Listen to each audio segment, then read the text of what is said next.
Hello students, last time पे हम लोगों ने देखा था एन का यूज़। ठीक है, एन को कैसे यूज़ करते हैं, प्रोनाउंसिएशन से हमने देखा था उसको।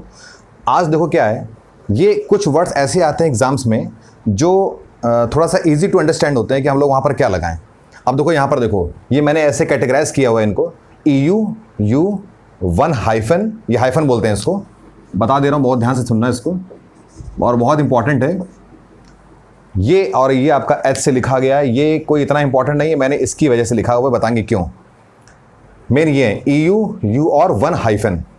अब देखो ध्यान देना, यूरोपियन यूरोप में रहने वाला होता है, यूरोपियन। अच्छा एक चीज़ ध्यान देना, कई बार लोग बुक से जो पढ़ते हैं उसको लेकर के चलते हैं, छोटा बड़ा। मैंने लास्ट टाइम भी तुमको बताया था, आ ई ओ हम उछल नहीं पाएंगे इतना। ठीक है, तो मैं उससे नहीं जानता हूँ, हिंदी से मुझे पढ़ाना नहीं आता है। मैं इंग्लिश, मेरा एक अपना तरीका है, मैं इंग्लिश से ही उसको देखता हूँ, इंग्लिश से ही पढ़ाऊँगा। ठीक है, कुछ चीज़ें रिलेट करेंगे हिंदी में तो वो मैं तुमको बताता चलूँगा, अदरवाइज़ मैं छोटा बड़ा सा नहीं पढ़ा रहा हूँ। बार बार इसको दिमाग में अपने बैठा लेना, क्योंकि जो लोग उसको बार बार मुझसे रिलेट करेंगे वो कन्फ्यूज़ रहेंगे हमेशा। ये जैसे ये लिखा हुआ EU, तो कोई बोलता है यहाँ पर यू, ये इतना ज़्यादा मुझे नहीं आता और ना ही मैं इतना ज़्यादा उसमें ये ऐसा कर पाऊँगा। आप इसको इस तरह समझो। अब ये यूरोपियन हो गया, यूरोप में रहने वाला। ये यूलॉजी है, यूलॉजी का मतलब होता है किसी व्यक्ति की मरणोपरांत, यानी कि आफ्टर डेथ प्रशंसा जब की जाती है उसको बोलते हैं यूलॉजी। प्रशंसा करते हैं, प्रेस करते हैं, उसको बोलते हैं यूलॉजी। ये यूफेमिज्म है। इसमें क्या होता है, जो बैड और नेगेटिव वर्ड्स होते हैं, वल्गर वर्ड्स जो होते हैं, उनको अच्छा बना करके जो दिखाते हैं हम लोग, उसके लिए जब कोई वर्ड हम लोग लिखते हैं तो उसको क्या बोलते हैं, यूफेमिज्म। जैसे मान लो एक आतंकवादी मारा गया, अब हमारे भारतीय जवान क्या हुए, आतंकवादी मारा गया बोलते हैं। ठीक है, वो तो चलो चूंकि वो नेगेटिव है, उनके लिए नेगेटिव यूज़ ही होना चाहिए। लेकिन अगर भारतीय सैनिकों की अगर बात करें तो एक भारतीय सैनिक मारा गया तो ये नहीं बोलते हैं हम लोग, बोलते हैं उसकी जगह शहीद हो गया, तो मार्टिर वर्ड आता है शहीद के लिए।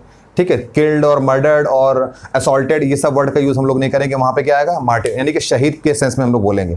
तो वही चीज़ है, किसी की डेथ हो जाती है तो डेथ की जगह हम लोग पास्ट अवे का यूज़ करते हैं, नो मोर का यूज़ करते हैं, कई सारे और फ्रेजेस वगैरह आते हैं। कहने का मतलब समझ गए, डेथ वर्ड ना बोल करके, किसी की मौत ना बोल के बोलते हैं वो गुजर गया, तो गुजर गया वर्ड ज़्यादा एप्रोप्रिएट हम लोग समझते हैं, बजाय किसके, उसकी मौत हो गई। समझ गए। तो नेगेटिव वर्ड को एक पॉजिटिव वे में बना के बोलना, वो क्या कहलाता है, यूफेमिज्म। अब सुनना मेरी बात, सबसे पहले हम लोग इसको देखेंगे। पहले हम थोड़ा सा बता दें, ब्रीफ कर दे रही है। ये यूनियन है, संघ, यूनिवर्सिटी, विश्वविद्यालय, और यूटेंसिल, इसको बोलते हैं हाउस होल्ड जो होते हैं हमारे किचन के जो बर्तन वगैरह होते हैं उनको बोलते हैं यूटेंसिल। यूटेंसिल्स भी होता है, प्लूरल भी होता है इसका। और इससे से रिलेटेड और भी वर्ड्स हैं, ये आपका यूनिटी हो गया, यूजफुल हो गया, ठीक है, यूनैनिमस हो गया, बहुत सारे वर्ड्स हो जाते हैं। ये वन और हाइफन का मतलब ये हो गया, वन आएगा और हाइफन लग के कोई भी और नाउन आएगा, जैसे वन आइड हो गया, वन वे हो गया। ठीक है, वन यहाँ पे एडजेक्टिव का काम करेगा ये, मैं तुमको इसलिए बता रहा हूँ क्योंकि जैसे यहाँ पे नोट हो गया, ये आपका रोड हो गई कोई, ये आपका आइड हो गई। ठीक है, इसलिए तो ये वन वे हो गया, वन आइड हो गया, वन लेग्ड हो गया, एक पैर वाला। ठीक है, 1 रुपी हो गया। तो ये हाइफन लग के जब कोई आएगा कोई भी, यहाँ पे ये एडजेक्टिव का काम करते हैं, समझ। जैसे one eyed man, one way road, 1 rupee note, समझ। उसके बाद कोई ना कोई नाउन आएगा, यानी कि ये एडजेक्टिव का काम कर रहा है यहाँ पे। खैर, तो बात ये है कि वन के साथ हाइफन आना चाहिए, मैटर हमारा यहाँ पे ये है।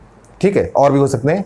इसको बोलते हैं एयर। एयर का मतलब होता है, इसको ये पढ़ो, जैसे ये पढ़ते हैं इसको, एयर बोलते हैं उत्तराधिकारी को। उत्तराधिकारी किसको बोलते हैं, आज हमारे पास जैसे पूंजी है, आपके पास कोई एसेट है, विरासत है, उसके फैमिली मेंबर्स हैं, उसके बाद वो चीज़ किसको मिलेगी, हैंड ओवर होगी। ठीक है, तो उसको क्या बोलते हैं, ये मेरा एयर है। और एयरस बोलते हैं उत्तराधिकारी, यानी कि फीमेल को, RESS हो जाता है उसमें, और ये एयर है। खैर, तो ये साउंड क्या आ रहा है, ए साउंड आ रहा है, इसलिए मैंने उसको यहाँ पर रखा हुआ है। एन का यूज़ करेंगे यहाँ पर, वो मैं बताऊँगा। HS स्कूल यानी कि हायर सेकेंडरी स्कूल, और ऑनरेबल, उसको हम लोग बाद में देखेंगे। अब एक बहुत ईजी तरीका मैं आपको ये बताऊं, देखो यहाँ छोटा बड़ा लिखने की कखा करने की कोई जरूरत नहीं है। तुम्हें करना क्या है, जितने वर्ड्स EU से स्टार्ट होंगे, फिर समझ लेना बाद में, जितने वर्ड्स EU से स्टार्ट होंगे उनमें आप आंख मूंद के क्या लगा दोगे, मतलब आंख मूंदने का मतलब ये है कि देख लेना कहाँ लगाना है। तुम क्या लगा दोगे, ए लगा दोगे, EU आएगा, ये देखो EU तुमको जहाँ जहाँ मिलेगा वहाँ तुम क्या लगा दोगे, ए। अब इसमें दिमाग नहीं घुसड़ाना कि क्यों आया, फिर वहाँ चले जा, फिर अपनी किताबों की ओर कि वहाँ छोटा बड़ा, कुछ नहीं। तुमको EU देखना, ए लगा देना, बस। कोई भी वर्ड लिखाओ, मैटर खत्म, इतना सिंपल है।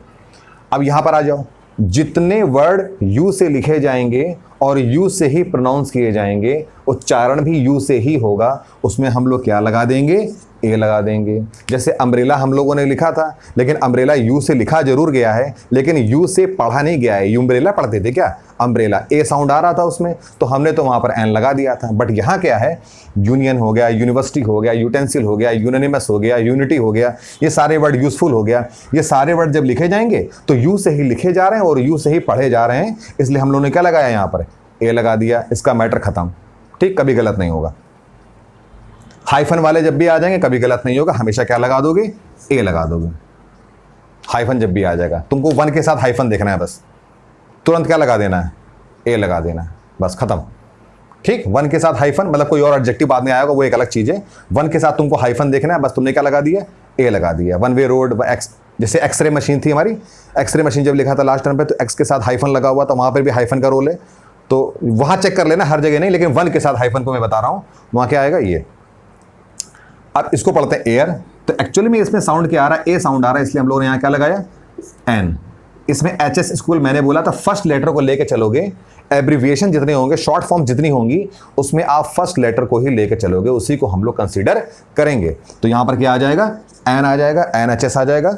हायर सेकेंडरी, अगर हायर सेकेंडरी फुल फॉर्म लिखोगे इसकी, higher secondary school full form अगर लिखना है, तो जब हायर लिखोगे तो हायर में हा साउंड यानी कि एच साउंड आएगा, और एच हमारा वॉवल साउंड नहीं है, इसलिए हम लोग वहां पर क्या लिखेंगे, this is a higher secondary school, वहां पर वो लिखोगे। लेकिन अगर वही चीज अगर इस फॉर्म में लिखी होगी, शॉर्ट फॉर्म में, तो हम लोग इसके अकॉर्डिंग चलेंगे, फर्स्ट लेटर के अकॉर्डिंग। चूंकि ये ए साउंड दे रहा है, इसलिए हम क्या लिखेंगे, this is an H S school. बात समझ आ गई, जैसा लिखा जाएगा वैसे उसका प्रोनाउंस करके हम लोग ए और एन का यूज करेंगे। ये ऑनरेबल है भाई, सीधी सी बात है, एच साउलेंट है, ओ साउंड आ रहा है, एन ऑनरेबल, समझ गया, एन ऑनरेबल पर्सन या टीचर व्हाटएवर। तो ये तुम्हारा हो गया, बहुत सिंपल है, इसमें अलग से बहुत डिटेल में हम लोग को ये चीज़ ये है कि बहुत इंपॉर्टेंट। अच्छा, एक चीज़ और ध्यान देना, इसमें ये बहुत पूछा जाता है, ये वाला अक्सर एग्जाम्स में आता है, ये वाला पोर्शन, और इसमें तुम्हारा यूनियन, यूटेंसिल, यूनिवर्सिटी आ जाता है, इसमें बहुत ये बहुत पूछा जाता है, यूज़फुल।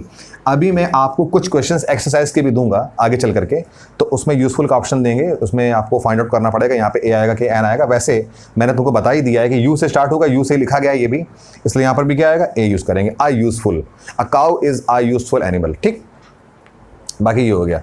इसके बाद नेक्स्ट टर्म पे हम लोग चलेंगे यूज़ ऑफ आर्टिकल दा का यूज़ हम लोग देखेंगे, ठीक है। उसके बाद हम लोग चलेंगे ओमिशन ऑफ आर्टिकल्स, और कोशिश करूंगा मैं वीडियो फ्रीक्वेंटली अपलोड करने के लिए, ताकि हमारा कोर्स जो है जल्दी से वो कवर हो, और आगे फिर हम लोग नए चैप्टर्स को ध्यान दें, ठीक है।